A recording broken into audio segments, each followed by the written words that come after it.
Primeira epístola do apóstolo Paulo a Timóteo, capítulo 6,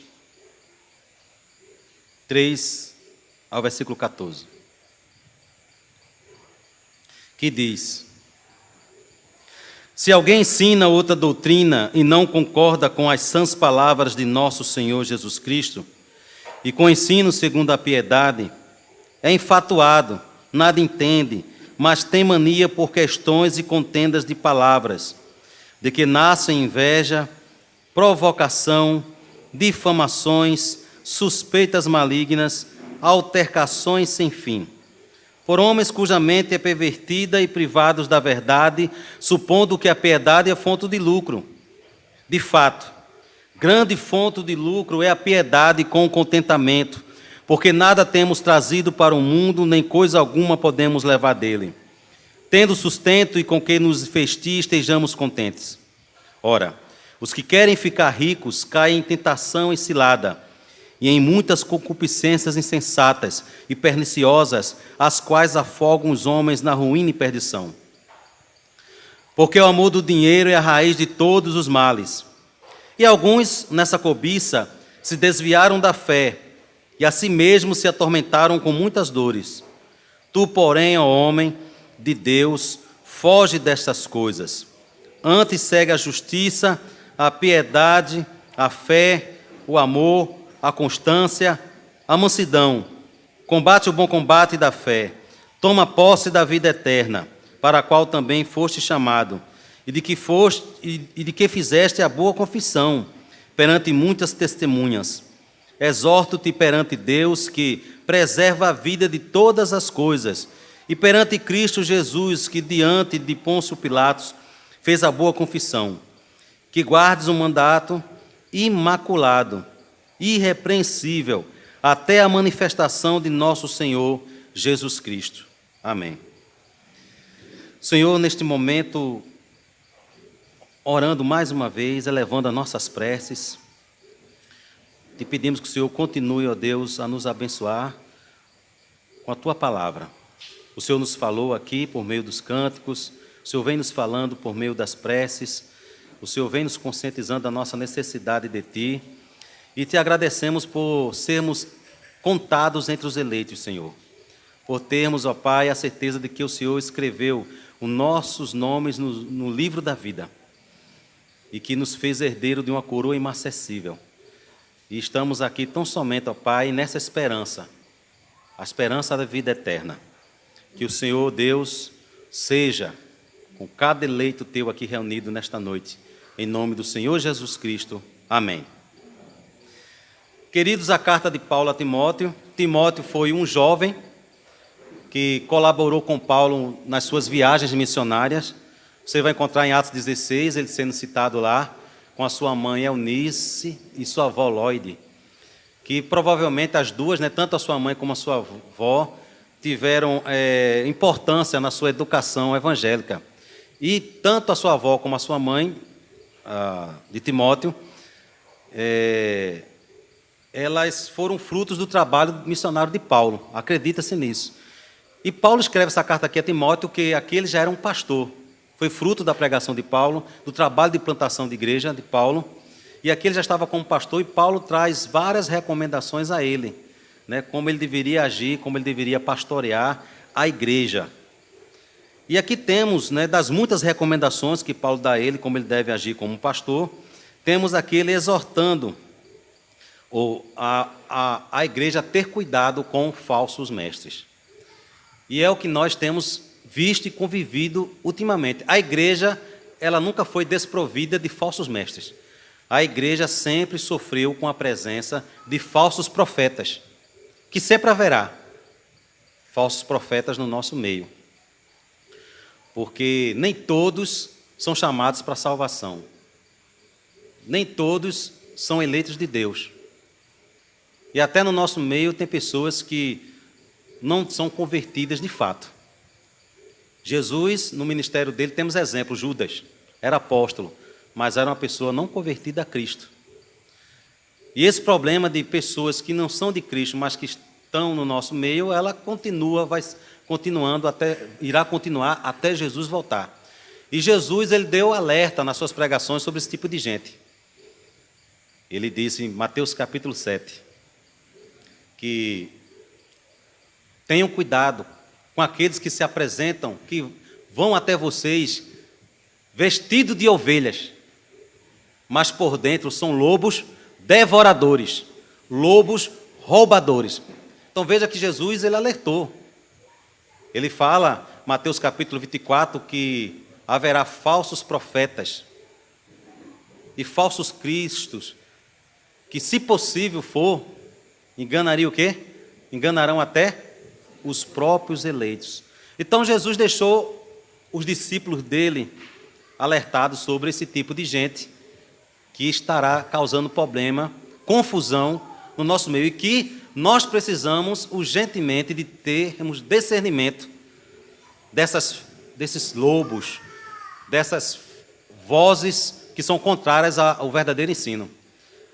Na primeira epístola do apóstolo João, capítulo 4, ele diz: não descrédito a qualquer espírito, mas provai se os espíritos são de Deus, porque há muitos falsos profetas no nosso meio. Então não fique perturbado quando você vê alguém, né, assim, perturbado quando eu falo assim, estranhando, né?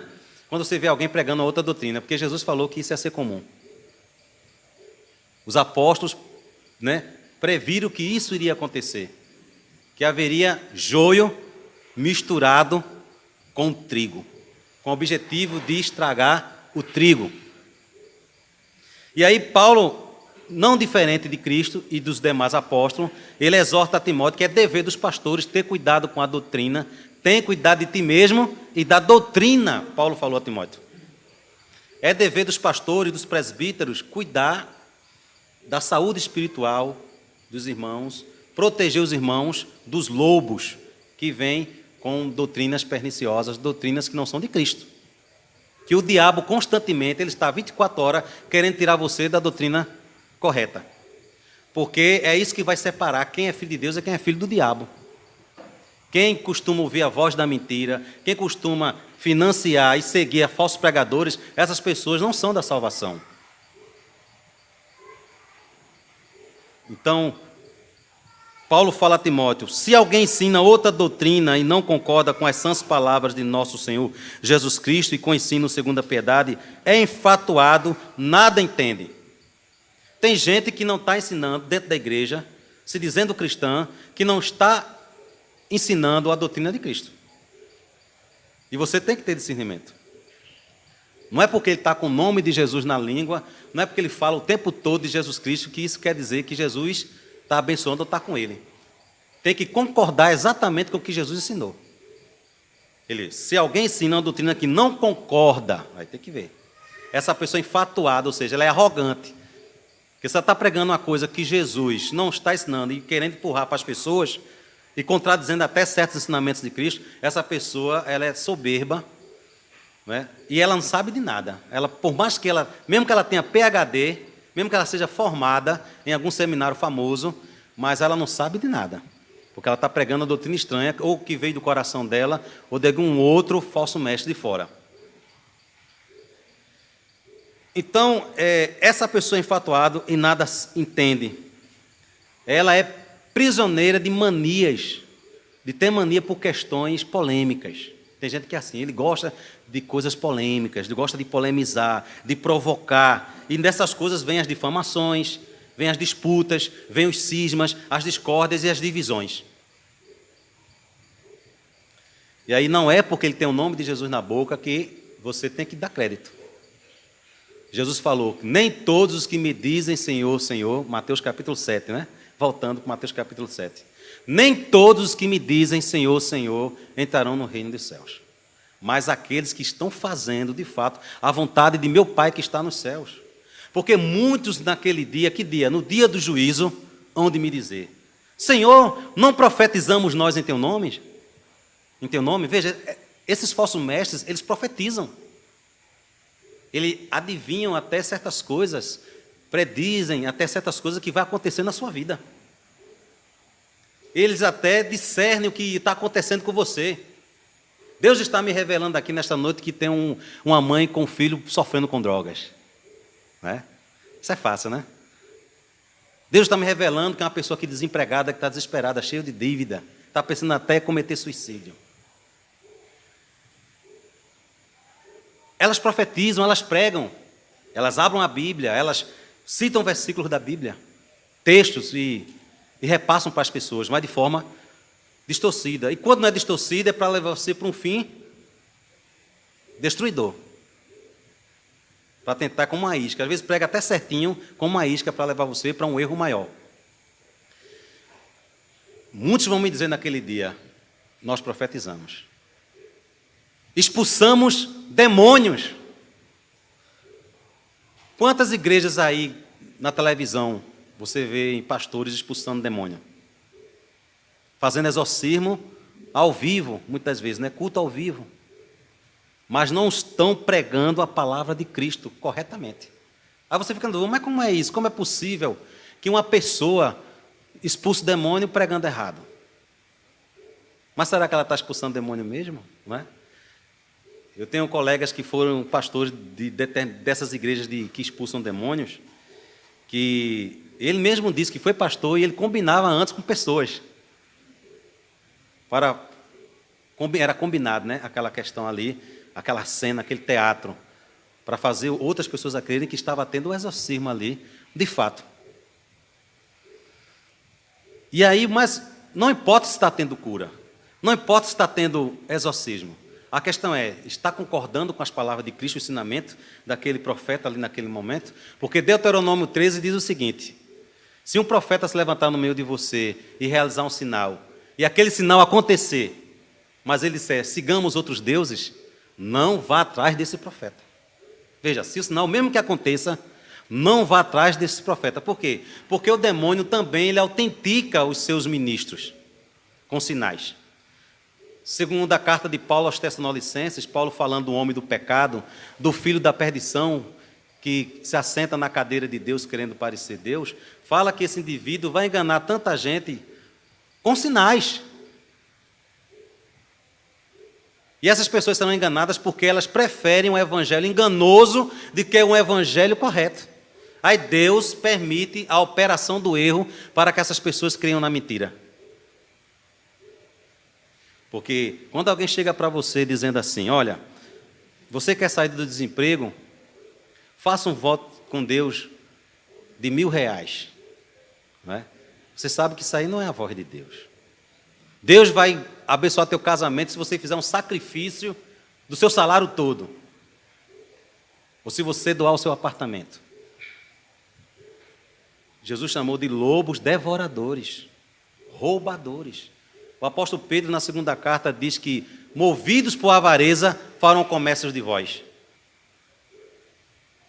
Eu fui numa dessas reuniões desses pastores, que eu me identifico como falso profeta, que tinha um prato de quentinha lá, esse prato de quentinha de alumínio, que ele ungiram lá com óleo, oraram, abençoaram, né, os pratos lá, e começaram a falar, né, sobre o sofrimento que muitas pessoas estão passando e que querem se livrar daquele problema, e mandaram as pessoas comer naquele prato de quentinha, levar para casa. E aí, o que é que se faz com um prato de quentinha quando se termina um prato descartável? Se joga fora, né? Ele disse, você não vai jogar esse prato.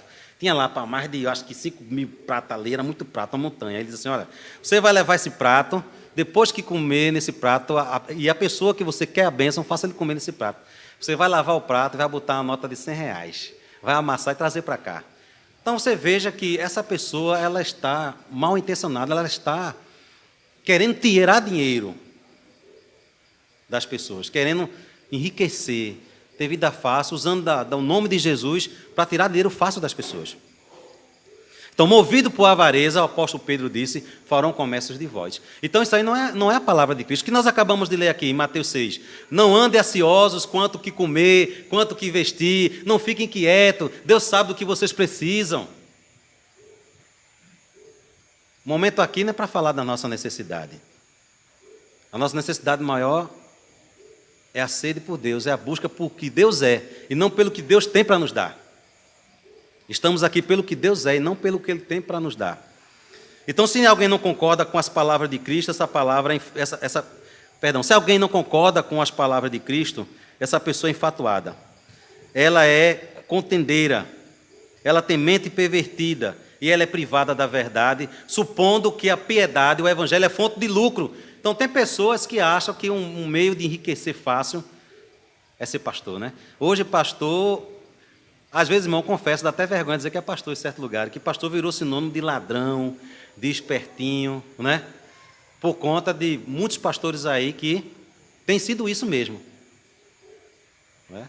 Tem usado do ofício para se aproveitar das pessoas, da boa fé daqueles que não têm conhecimento. Aí tem gente aí, é pastor e político, né? É ladrão.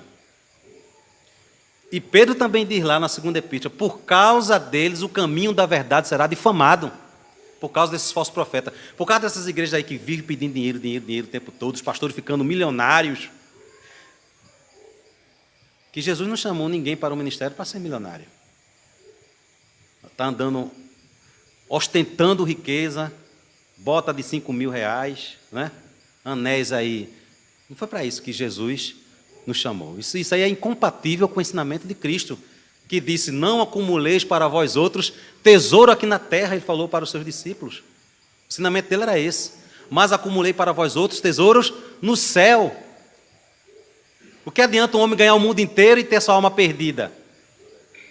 Quem quiser me seguir, negue a si mesmo, tome a sua cruz. Quem amar pai, mãe, irmãos e bens mais do que a mim, não é digno de mim. Sem contar que o amanhã não nos pertence, porque a gente tem que andar tão apegado, né? Ansioso com prosperidade.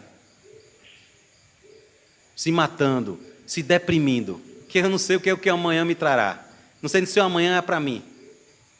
Deus não está me garantindo que o amanhã é para mim. Não está me garantindo isso, não. Se você fazer uma pesquisa, Deus diz que a gente não sabe do amanhã. Que a gente se conforme com o hoje. Agradeça a Deus pelo hoje, porque amanhã eu posso amanhecer duro. Acordar duro. E aí os seus projetos, a casa que você tinha sonho de reformar, vai ficar para outros terminarem. Não é? Vai ficar para outros terminarem. Aquilo que você tanto conquistou, tanto batalhou e conseguiu, vai ficar para outros. Então, aqueles que supõem que a piedade é fonte de lucro, essa pessoa está longe de Cristo. Está longe do ensinamento de Cristo. Que acha que é uma forma de ganhar dinheiro. O evangelho não é forma de ganhar dinheiro. O evangelho tem a ver com o destino das nossas almas. A coisa é séria, irmãos.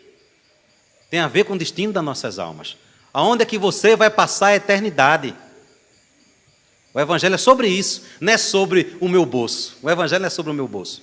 O evangelho não é sobre a minha saúde, nem sobre a minha vida conjugal. Essas coisas são naturais. Isso aí preocupa todo mundo. Não precisa ser crente para prosperar, não. Não precisa ser crente para ter um casamento feliz, não. O evangelho é sobre o seu destino eterno. De fato, grande fonte de lucro é a piedade, com contentamento. Então, se eu estou contente com Deus, é o suficiente. Não importa a minha situação, né? Mesmo que eu esteja até triste, porque triste a gente fica, é tanta coisa ruim que a gente escuta, né? Vê e acontece na nossa vida, mas estou contente com Deus. Isso é que é importante, que ninguém roube esse contentamento de Deus de nós, porque nada temos trazido para o mundo, nem coisa alguma podemos levar dele. Então Jesus pregou desapego, meus irmãos. Desapego à mulher, a filho, a bem. Tem pastores aí pregando ao contrário, a você ficar ambicioso, ambicionar ter. A questão não é o ter, é o ser cristão, ser filho de Deus, ser um servo de Deus, ser um salvo em Jesus Cristo. Ora, os que querem ficar ricos caem em tentação e cilada e em muitas concupiscências insensatas e perniciosas, as quais afogam os homens na ruína e perdição. Quanta gente está aí sofrendo porque não é rico, não é? Deprimido, desgostoso da vida. E querendo ser rico, começa a fazer besteira, roubar, não é? Eu conheço casos de pessoas próximas a mim que começaram a clonar cartões, até da família, que não era contente com a situação que ele vivia. Ele queria ser rico, queria passar final de semana em hotéis de luxo, sabe? queria pagar coisas caras para as namoradas dele. E hoje está padecendo na justiça.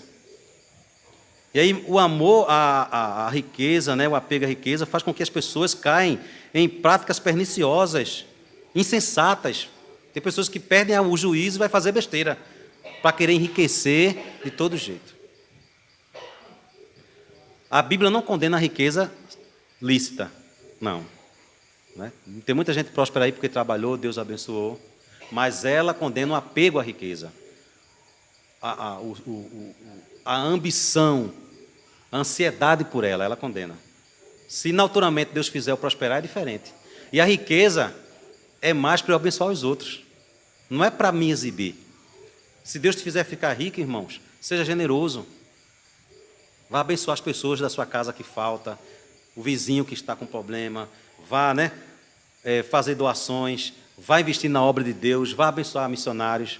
Porque se for para você ser rico, para estar se amostrando, se achar superior às pessoas, né, querer pisar os outros, querer se sentir importante e rei, então que Deus não abençoe você nisso aí. Se for para ser isso, eu não vou orar para que Deus lhe dê dinheiro. Porque o amor ao dinheiro é a raiz de todos os males. Então, por causa de dinheiro, tem gente que mata, pisa, magoa, não é isso? Deixa de falar, por causa de dinheiro. Quantas pessoas perderam a amizade? Não digo nem de riqueza, por causa, né, de pouco dinheiro. Tem gente que, né, fica sem falar com o outro. Tem gente que tira a vida do outro por causa de R$2, não é? Por causa de R$5, a pessoa perde a vida. É a raiz de muitos males. E nessa cobiça, muitos desviaram da fé. Então é possível pessoas deixarem de ser crentes, de abandonar Cristo por causa de dinheiro. Isso acontece muito. Não é? E muitos se atormentaram com muitas dores. Que não seja a realidade de muitos irmãos aqui. Todo final de ano tem um bolão da Mega Sena, né?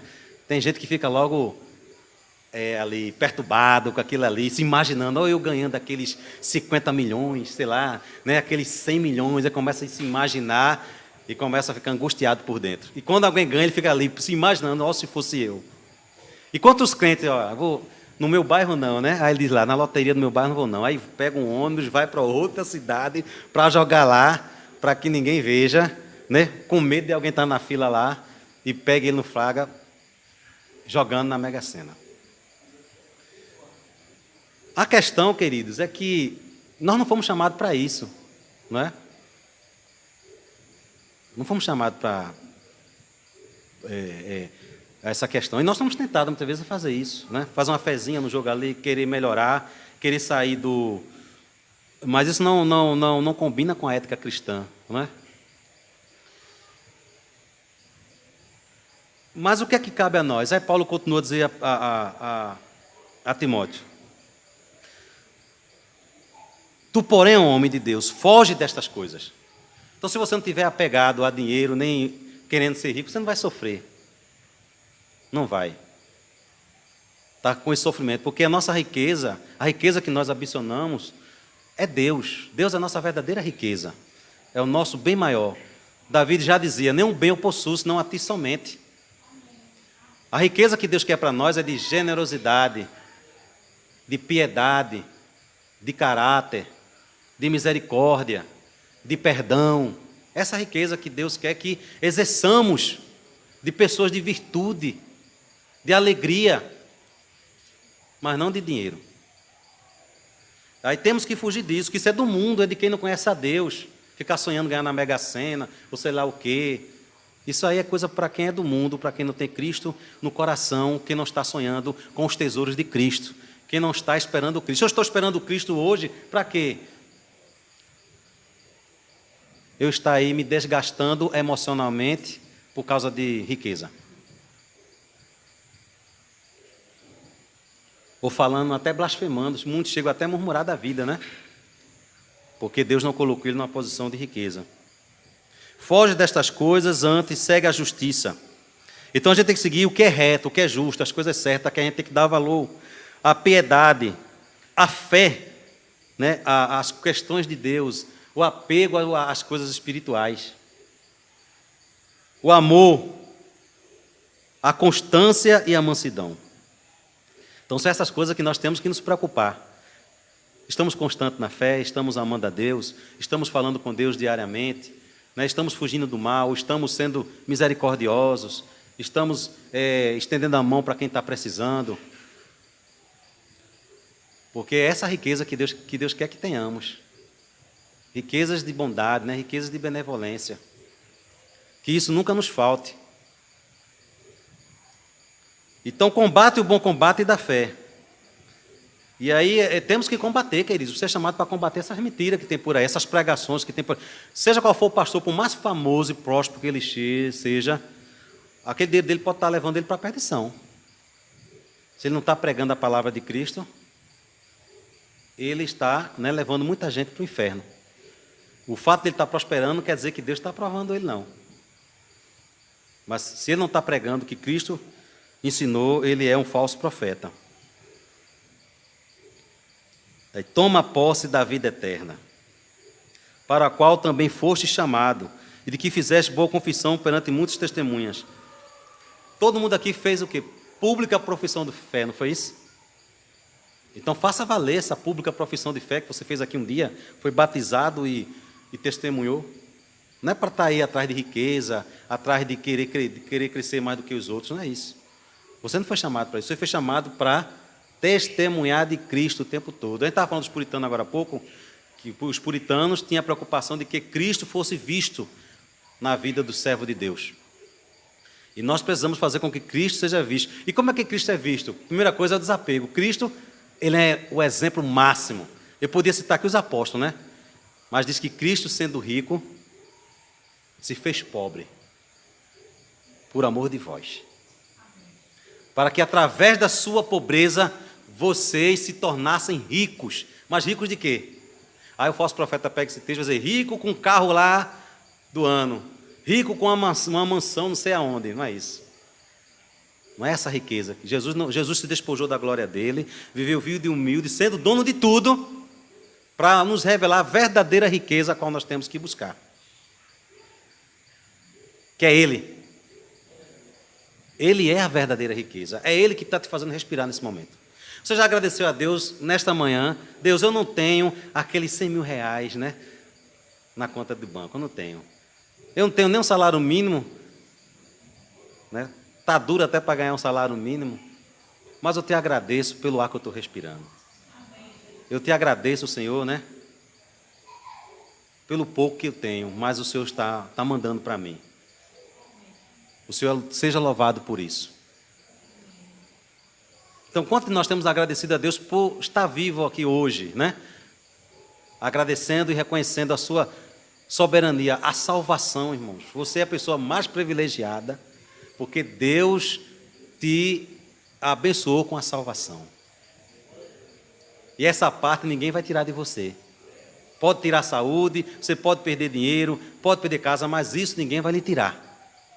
Ninguém vai lhe tirar. Exorto perante Deus que preserva a vida de todas as coisas. Então a exortação, né?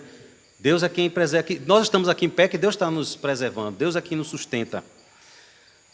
E perante Cristo Jesus, que diante de Pôncio Pilatos fez a boa confissão, que guardes esse mandato. Irmão, guarde esse ensinamento, esse evangelho. Imaculado. Não manche, não misture ele. Não distorça o ensinamento de Cristo. Não é porque você está passando por problema que isso significa que Deus te deixou. Ele não te deixou. Eu não sei explicar também, eu não sei o porquê Deus permite que passemos por coisas difíceis e ruins. Eu não sei explicar muitas das vezes. Mesmo quando diga, é vontade dele, mas para a gente entender é difícil, né? Mas ele está querendo. Então só glorifique a Deus nesse momento. Uma coisa que é que você glorifique a Ele também na dor. Deus quer que você glorifique Ele também na falta. Ele quer isso de nós. Então é por isso que Ele permite isso. E que guardemos imaculado esta fé. Que Judas lá, né, na sua carta fala que de uma vez por todas foi dada aos seus santos. que nós temos essa incumbência de preservar a verdade de Deus imaculada, sem mistura, que muitos aí estão misturando a verdade de Deus com mentira, estão aí distorcendo, e que você tem que ter cuidado com essa gente, que não estão sendo profetas de Deus, que só pregam coisas positivas, né? Você vai ser vencedor, você vai prevalecer sempre sobre os problemas, os seus inimigos vão cair por terra, e isso é muito bom você ouvir. Mas essa não é a mensagem de Cristo. Cristo não pregou esse tipo de mensagem. Que guarda esse mandato imaculado, irrepreensível, sem erro, sem repreensão, até quando? Até a manifestação de nosso Senhor Jesus Cristo.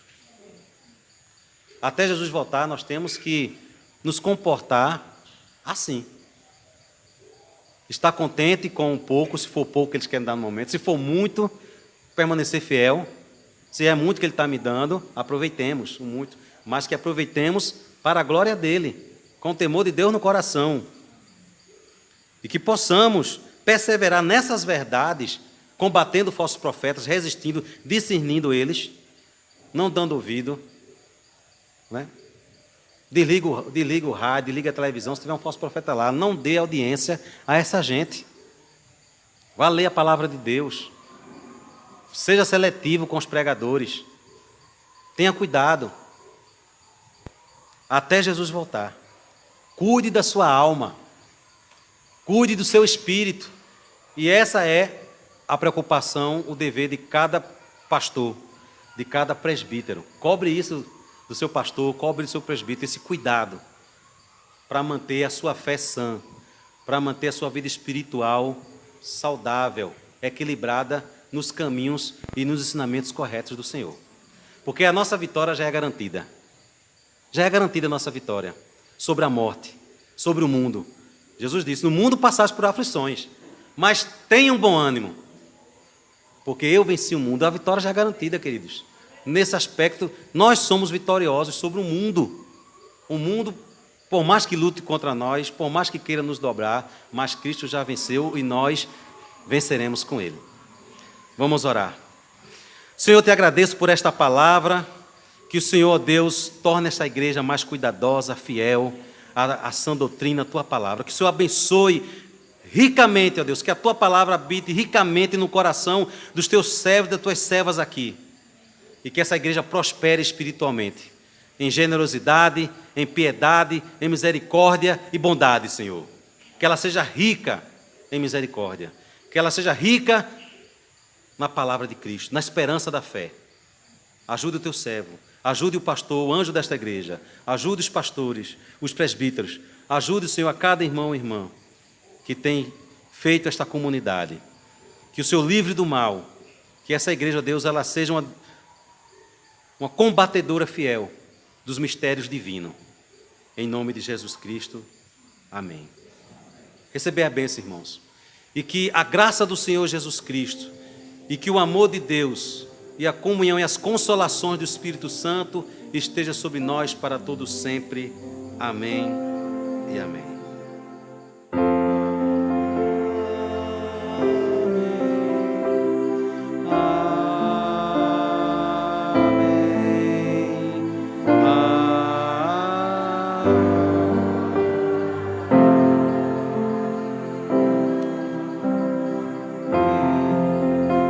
Os irmãos podem permanecer sentados, que tem aí o momento dos avisos. Deus abençoe.